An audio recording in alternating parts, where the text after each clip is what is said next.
তিনি মেয়েকে যদি আমার দাদু ঠাকুমা বৌমা বলে মেনে নিতে পারে, তাহলে তুমি কেন আমার বউকে বৌমা বলে মেনে নিতে পারছো না? তার আগে আমি একটু ভালো করে ভেবে দেখি। কি ভাববি?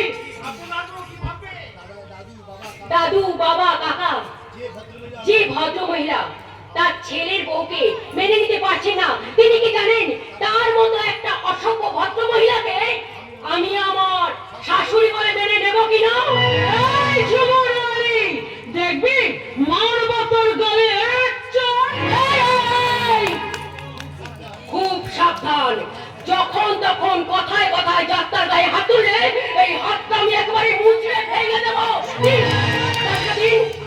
বলছি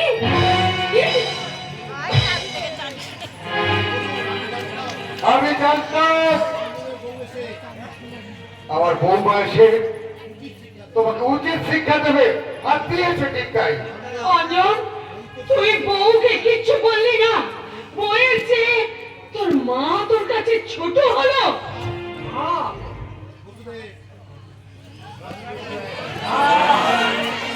কেউ নয়। কি? আমি ওর কেউ নয়? অঞ্জন, তোমার ছেলে নয়।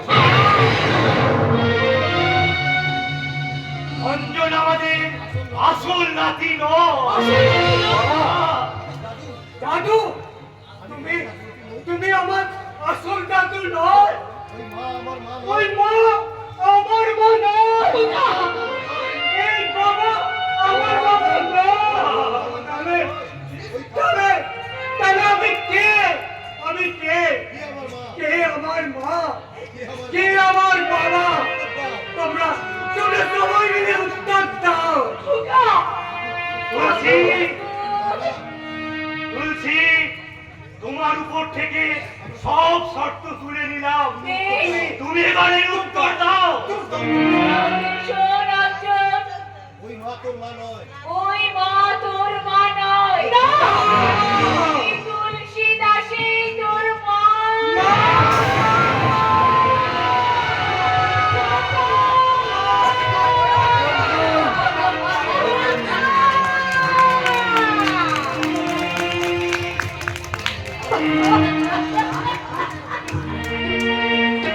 তোমরা একবার বলে যাও, মা কে আমার মা, কে আমার বাবা? তোমরা একবার বলো। যা যা, তুই চলে যা। আমাকে দিতে পারি যাবা? তুই যাইনি, তুই রাক্ষসী, চলে যা। যাওয়ার আগে আমার খোকার মুখ থেকে একটি বারের জন্য মন হাতে শুনে যা।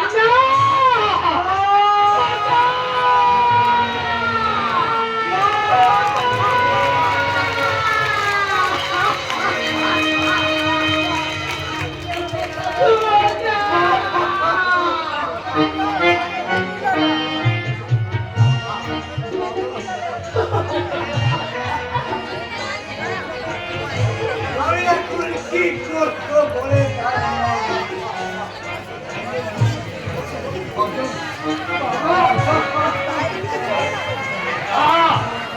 বলুন, তোর বাবা নয়।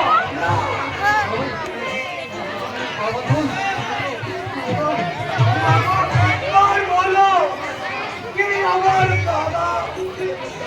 মাকে বলতে হবে না, আমি বলছি। বাবা কাকা দাদু, আমাদের দুই মা তোমরাও শোনো। আমার স্বামীর আসল বাবা এই পতিত পাবন চক্রবর্তী।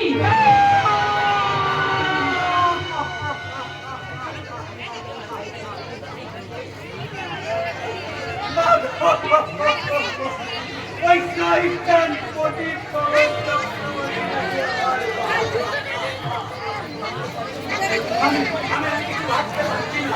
আমি কি করবো? আমি কি করবো?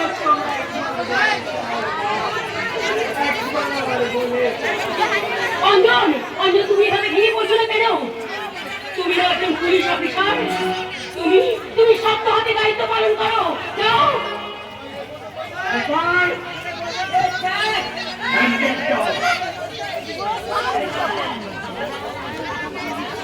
তুমি অসাধ্য সাধন করেছো বৌমা। তাই আমি তোমার কাকা, তোমার দুই মা এবং দর্শকবৃন্দ সবাই মিলে তো রাত করে বলছি, ধন্য ধন্য বৌমা, তোমার পায়ে নমস্কার।